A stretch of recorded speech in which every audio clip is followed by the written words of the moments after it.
Malalakas na hangin at naglalakihang alon sa dagat ang epekto ng bagyong Christine sa Aurora.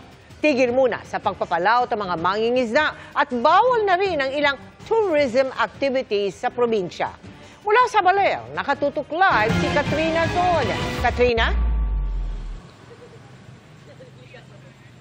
Mel, itinaas na ang alert status blue sa buong probinsya ng Aurora.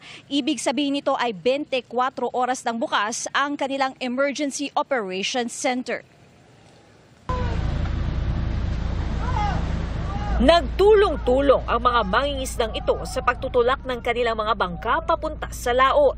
Isa-isa rin nila itong tinalian para masiguro na hindi tatangayin ng bagyong Christine. Malakas na kasi ang hangin at naglalakihan na rin ang alon. Marami na sira dito. Yung ito nakaraang bagyo lang, yung malakas. Halos 3 bangka nawasak diyan. Iingat na talaga kasi mahirap din magpundar. Mahal din ang bangka kahit papaano, kahit kahoy lang. Dagdag problema pa nila ang kawalan ng kita dahil halos 2 linggo na raw silang di nakakapangisda.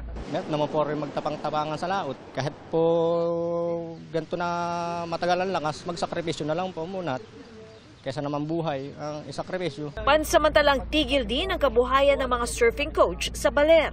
Hindi na po pwedeng magturo. Especially in Sabang po. Pag nandun na po, mahirap na pong intindihin yung sarili mo, tapos may estudyante ka pa. So, kailangan safety mo muna. Gayunpaman, may ilan pa ring sinamantala ang matataas na mga alon. Agad din naman daw nila itong ititigil kapag nagsimula ng umulan.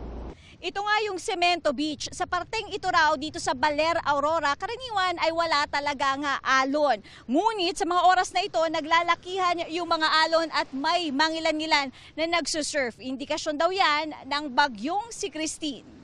Kanina, nagpulong na ang MDRRMO ng Baler para sa kanilang pre-disaster risk assessment. Sa mga fishermen, kahapon pa nag-remind na tayo through our MAU, Municipal Agricultural Office, na i-remind na yung ating mga fishermen, and kung nasa laot sila, by all means, baka pwedeng pauwiin na muna sila dahil talaga may kalakasan itong bagyong.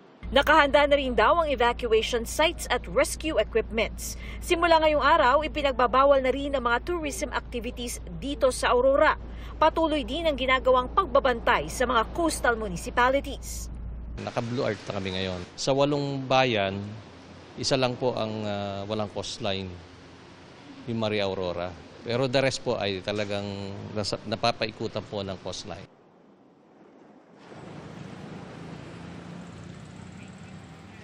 Mel, binabantayan naman nila ngayon ang Kasiguran, Dilasag at Dinalungan dahil itong mga bayan daw na ito ang maaaring daanan ng bagyong Christine. Sa ngayon naman, Mel, wala pa tayong nararanasan ngayon na kahit anong pag-uulan dito. Mel?